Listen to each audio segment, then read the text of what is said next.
just forgot part of the last page. Yeah, it happens. Yeah, so what are the issues that you might think, I feel like with every piece that I play, I'm always well aware of what the number one or number two issues are. Mm-hmm. Is there anything in particular what are your challenges? I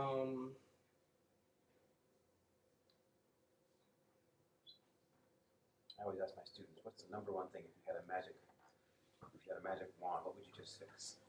Overall, probably more of the expressiveness of it, how I can express parts of it, I think. Okay.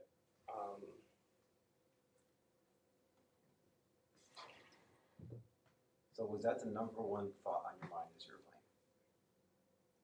I know these classes are the hardest. I always feel like classes with everyone sitting around you like this, especially, it's one of the hardest places to play, right? Mm-hmm. It's a challenge. So what was on your mind while you were playing?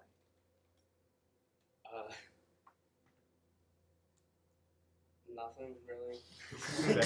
I was trying to clear it, I guess. Trying to clear it? Okay. Let me ask you, were you worried about memory or just getting your fingers to the right places? Were you worried about just creating notes? And here's why I bring it up. Sometimes I think so much about expression. I sit in my practice room in complete comfort and I'm thinking, oh, I'm going to play this, I'm going to do this vibrato, I'm going to make this note all beautiful. And then I sit down in front of people and I'm just like, I hope I can just hold it together. I hope I remember where I put my finger. And if I just get that, and then that's my concern. Yeah. And I kind of wish sometimes in my practice room, could I have spent more time getting rid of the remedial information that distracts me, so then I'm really free. There's a certain amount of work we have to do to be able to focus purely on expression. And so that's what I was curious, if your thought was expression while you were playing, or if it was more just kind of creating the notes. Yeah, creating the notes more. Okay. Yeah, that's that for me is my biggest obstacle to music, is worry about usually memory, right? If we look at what it takes to play the piece well, it's usually just remembering where to put our fingers.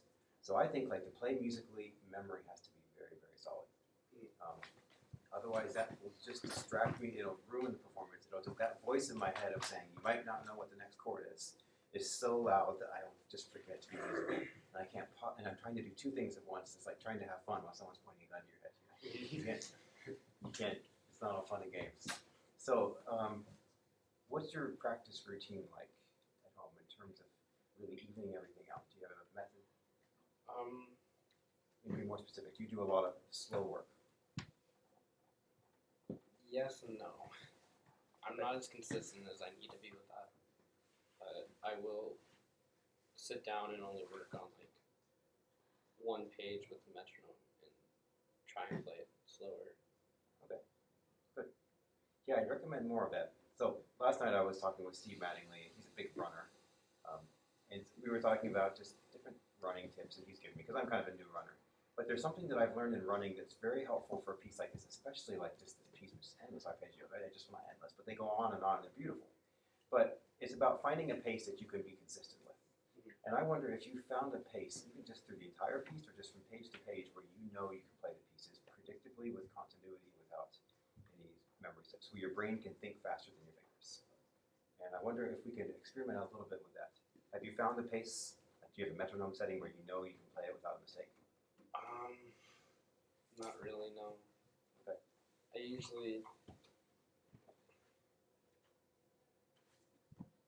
It might be fun to find. Yeah, I think it's worth, with every piece, finding where is it perfect. I did this race not too long ago. I like to do 5Ks. And I'll run them, but what happens is I just go as fast as I can, because I get all excited, they fire their thing, you start running, and you're just like, oh, I'm going to run up to the front. And then, of course, at the end of the first mile, then I'm like gassed, and I end up walking.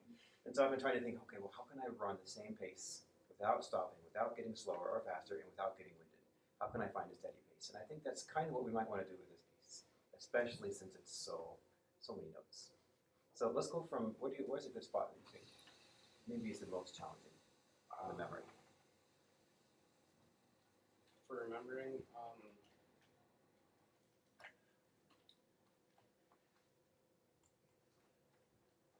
right, the second measure of the third page. Okay. From here to where? Maybe like a couple lines worth. Yeah. honestly to the end, to where it Okay, goes so back there into to- it. okay. Yeah. All right. Something that helps me a lot is to think about what my mental perspective is when I play. When a piece is brand new, sometimes the tendency is, I notice it in a lot of my students, is to think about too many notes at once. To think about the whole line, the entire piece, and just start moving your fingers through it.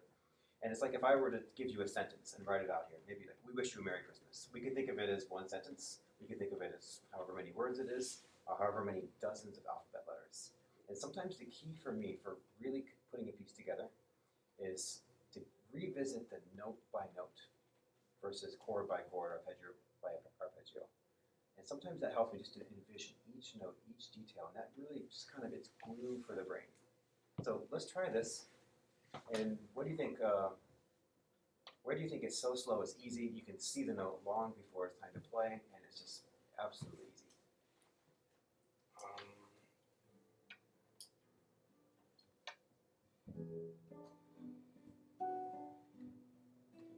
Really metronomic.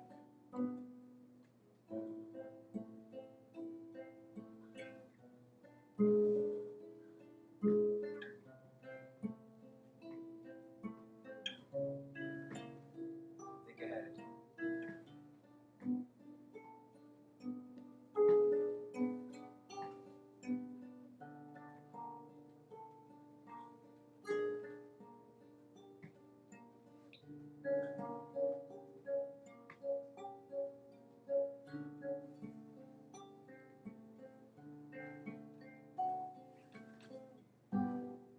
Good.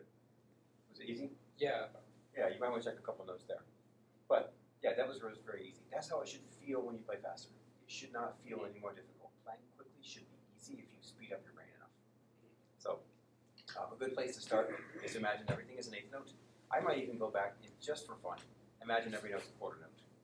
And just see with every note there should be 100% certainty.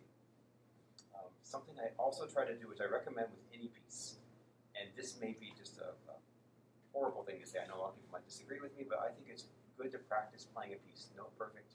Set the music aside for a second and just show yourself, convince your inner voices on the inside that tend to chatter like when we play. Convince yourself that I can play every single note perfectly if I want to. And that's usually a prerequisite for me for playing music. There were some pieces I did that on last night, and there were some pieces I didn't. And the voices in my head were screaming at me in the pieces that I didn't practice really being perfect. And so I think that technical security and memory is what we, I don't know about you guys, anybody feel like you think about memory slips the most when you play? For me, that's like my number one thing, but it connected to me in my brain that that's never what I think about when I practice. I don't think about that as my number one thing. I think about music, right? But I think we can't be musical without really solid memory. So that's my 2 cents to you. And I would try going slow, and you might try to see, can you go from the very beginning of the piece, no memory slips, look for spots where it's time to play the note and there's a hesitation. I don't quite know where it is. And that might help you when you get to the end and you can play every note perfect, start to get faster. That will help quite a few things. So I guess to summarize, just find a pace. I always like the analogy of trucks driving on the highway. They always back very far up so they can go the same pace without accelerating and braking like usual traffic patterns.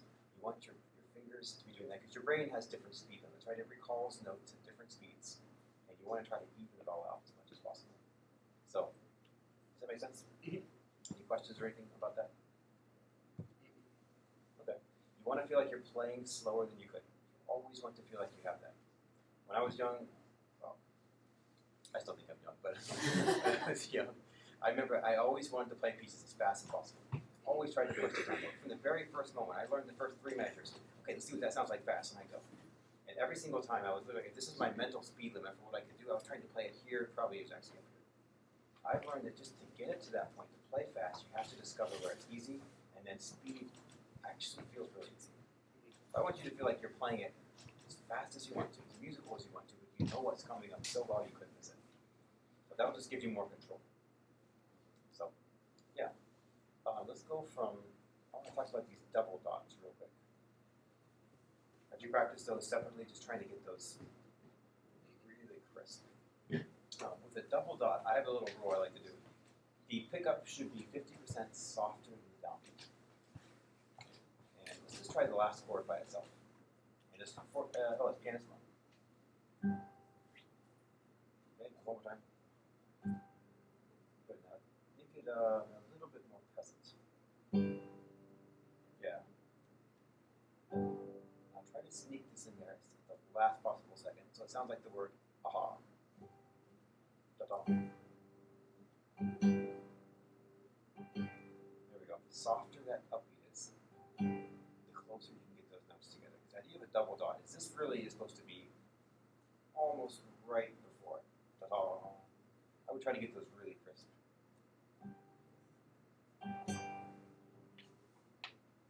Yeah, that may be, I don't know the piece that well, that may be enough, maybe that's not what he wants, but with double dot in general, I always see those as, that can be very elegant, very nice. Yeah, and then one other little thing, really, because it wasn't too much I have to say, there's some little spots here, and I wonder, it's when he has the arpeggios, I always wonder when I hear that note if that's supposed to be a melody or if it's accompaniment. Okay. You ever thought that? I mean, I could be wrong, but I just always kind of thought the melody goes.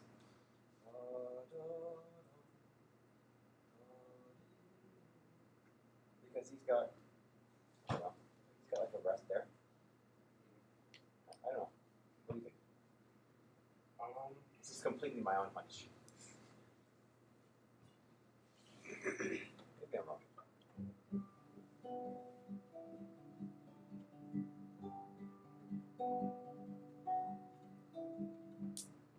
I wish we could ask the closer. Yeah. Anyway.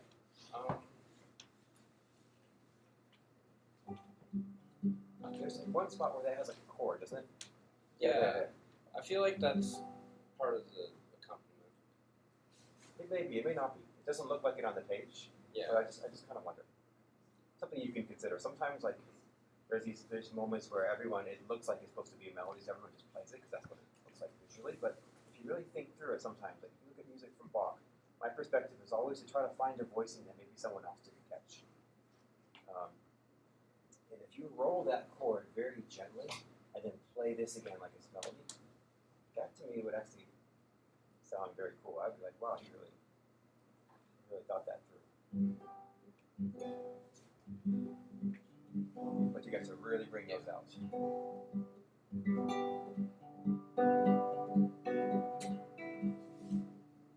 Yeah, just an idea. Yeah. All right, good. Can I hear the first line again? The introduction.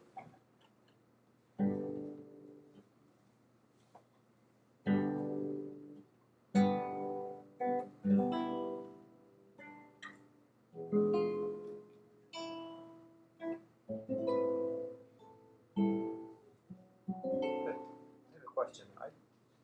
There's different ways, different perspectives. I'm just going to give you mine.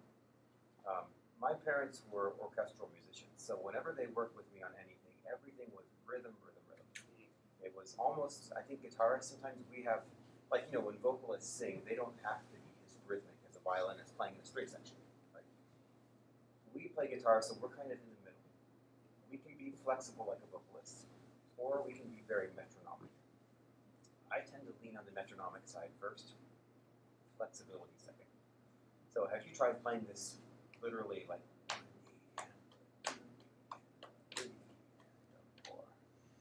Not really, no. Let's try it because you might hear the rhythm a little bit different.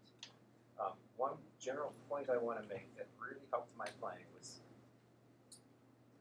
learning to feel rhythm and beats even when it's free. And even when the rhythm is, like, a little kid, they're going to sing Happy Birthday, and they're going to play the notes correctly. The rhythm's going to be right when they sing it. But it's not necessarily, they have no idea what beat they're starting on or the time signature or anything. But when we play, if you play Happy Birthday and you actually feel 3/4, it's going to have more structure. The audience is just going to pick up on it more. So I think this is really help you to really play it like a metronome. And then from there, then when you take your time, it's going to still feel like 4/4. Alright. So let's try just the first measure, going to the downbeat of 2. Can I give you a beat? 16.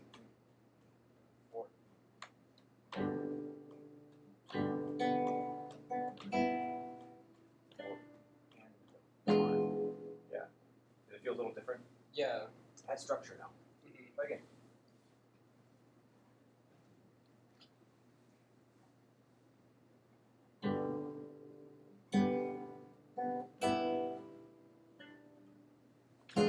Yeah, I can follow that rhythmically. Yeah. And then you can decide what do you want to feel in terms of a subdivision. Do you want to feel